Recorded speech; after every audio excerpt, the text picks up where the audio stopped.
Es un acto, por lo tanto, de mirada hacia nuestra historia, pero no es un acto tampoco puramente nostálgico. Es un acto de afirmación al mismo tiempo del futuro. Yo diría que al mirar hacia la Segunda República hacemos la carrera que da el atleta antes de saltar, separándose para luego superar el listón. Y ese es el sentido que debemos dar, entiendo yo, a este camino. Estamos aquí, en esta casa, en donde se fraguó, como todos sabéis, la Segunda República.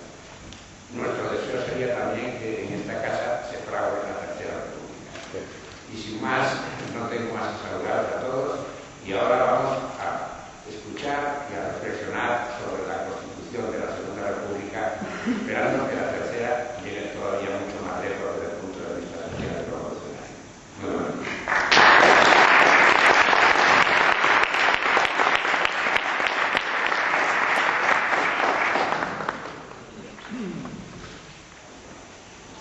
Buenos días. Antes de que Cayo Lara empiece la lectura literal de la Constitución republicana, del Partido Comunista queremos explicar brevemente el sentido de este acto. Queremos que sea el inicio de una tradición que culmine más pronto que tarde cuando podamos leer la Constitución de la Tercera República para explicársela a los jóvenes escolares, señal de que ya la bandera tricolor ondeará en la Puerta del Sol. La verdad es que cuando decidimos leer públicamente la Constitución de la Tercera República es porque entendemos que esa Constitución refleja muy bien lo que supuso ese anhelo de libertad, esa explosión de libertad que significó la Segunda República de aquel 14 de abril del 31. Una explosión de júbilo del pueblo que conquistaba de una forma pacífica el derecho a ser libre, el derecho a defender la cultura como un valor fundamental, el derecho a recuperar la libertad después de siglos de sumisión.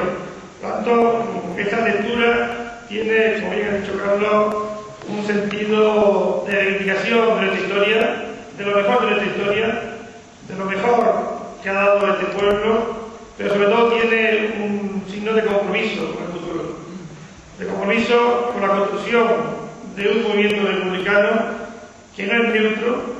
En España la República no es neutra, la República de España o viene de mano de las trabajadoras y los trabajadores o no vendrá.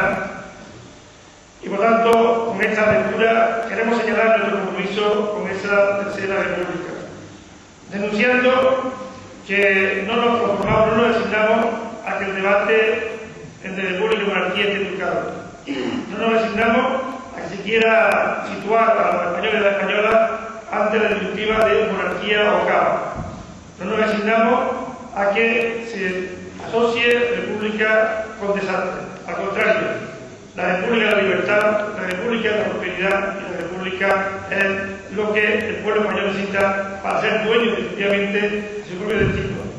Queremos normalizar el debate sobre la República, queremos normalizar el debate sobre la posibilidad de que los españoles más pronto que tarde se puedan pronunciar sobre la República. Por eso todo este acto tiene esa importancia, tiene el significado de reivindicación del futuro, de compromiso con la gente joven, de compromiso con un debate natural que no nos puede engañar, no nos puede camuflar bajo ese intento de asustar y de blindar la monarquía tras la posibilidad de la confrontación entre españoles y españolas. No fue la República la que propició ninguna confrontación, al contrario, fue la derecha más extrema, la derecha que, por cierto, ahora intenta juzgar a Fracasón, es la que propició ese enfrentamiento. Por eso yo quiero también terminar este acto reivindicando y solicitando la muestra de solidaridad del Partido Comunista con Fracasón, mostrando ese mismo que puede significar que mientras no ha habido un juicio del franquismo, la única persona que desaliada en todo el franquismo puede ser el propio Fracasón, el único que ha pretendido hacer ese juicio. Es un cinismo histórico que no podemos permitir, que la prueba del algodón de la democracia es que no salga la falange vencedora de este procedimiento judicial. Por eso La república, como decía, significa libertad, significa progreso, significa paz para los españoles, y la lectura que yo espero que, como decía, sea una lectura fructífera, no solamente para los que vayamos a leerla, sino para todos aquellos y aquellas que hoy se puedan aconsejar ese significado. Pues repito, con esta lectura iniciamos una reflexión que estoy convencido que culminará con la Tercera República de España, que vendrá, que celebraremos en la Puerta del Sol y que significará el inicio de una nueva etapa para este país.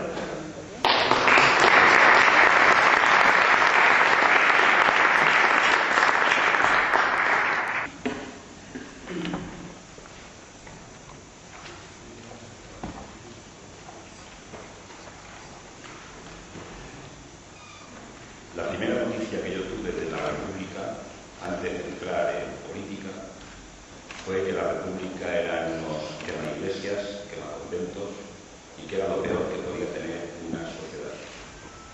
Hoy, muchos años después, es un honor absoluto poder dar lectura al artículo 1, al artículo 2 y al artículo 3 de lo que pudo ser y no fue, pero de lo que sí queremos que sea para el futuro. El artículo 1 de la Constitución española, en la parte antes del título preliminar, dice que España, en uso de su soberanía y representada por las Cortes Constituyentes, decreta y sanciona esta Constitución. El artículo 1 dice literalmente que España es una república democrática de trabajadores de toda clase que se organiza en régimen de libertad y de justicia. Los poderes de todos sus órganos emanan del pueblo. La República constituye un Estado integral compatible con la autonomía de los municipios y las regiones, y que la bandera de la República Española es roja, amarilla y morada. Me han dicho que podíamos hacer algún comentario sobre cada uno de los artículos y me voy a permitir hacer un breve comentario en este sentido. En un país donde en este momento está primando más la renta y el beneficio que lo que es la renta del trabajo, por tanto que España se constituyera en una república democrática de trabajadores de toda clase, da una idea de por dónde debería caminar en el futuro una república donde realmente el poder económico, el recurso económico para sobrevivir viniera fundamentalmente de la política del trabajo, que no de las políticas de las rentas y en todo caso, no de las rentas de los beneficios usureros que en este momento tiene la banca española y también la banca internacional, como estamos viendo, por ejemplo, en la situación del país cercano, Grecia. Dice que los poderes de todos los órganos emanan del pueblo, incluida la jefatura del Estado. Esperemos que algún día emane realmente del pueblo la jefatura del Estado. Y además, en un país donde todas las personas que tienen menos de 51 años no han votado por esta Constitución concreta que tenemos en este momento. No más comentarios sobre la bandera, que aunque esté invertida tiene el color morado, que es precioso, que yo creo que desde el punto de vista estético le da un cierto colorido importantísimo a lo que es la bandera de la República. El artículo 2 dice que todos los españoles son iguales ante la ley. Sí. En este país hoy eso no es verdad. Todos no somos iguales ante la ley, porque la ley no es justa con una parte importante de esta sociedad.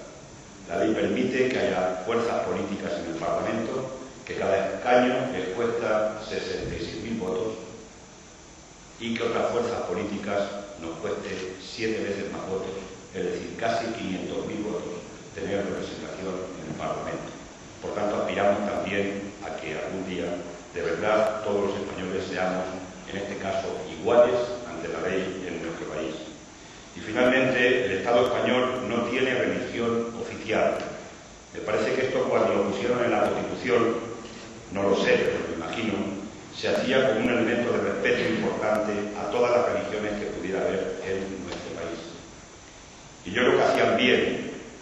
Y hoy, cuando vemos esta situación que tenemos en España, cuando se tiene que decidir que de un colegio público un crucifijo de un aula se quite porque lo decida un juez y no porque lo decida nuestra propia gran norma, nuestra propia Constitución, pues la verdad es que deja mucho que desear esta situación.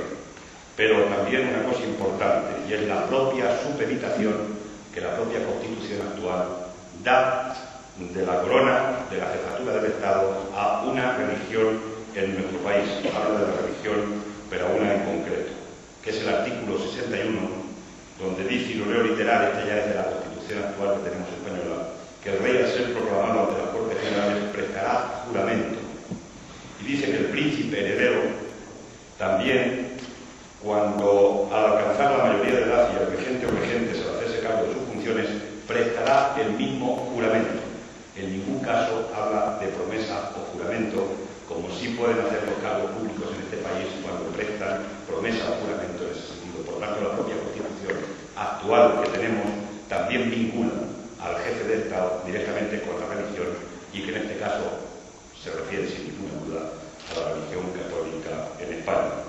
Y que, por cierto, sin querer envenenar el discurso contra la jerarquía religiosa de este país, pues está aprovechando los recursos de los ciudadanos para pelear cada día contra las libertades que se están aprobando con las leyes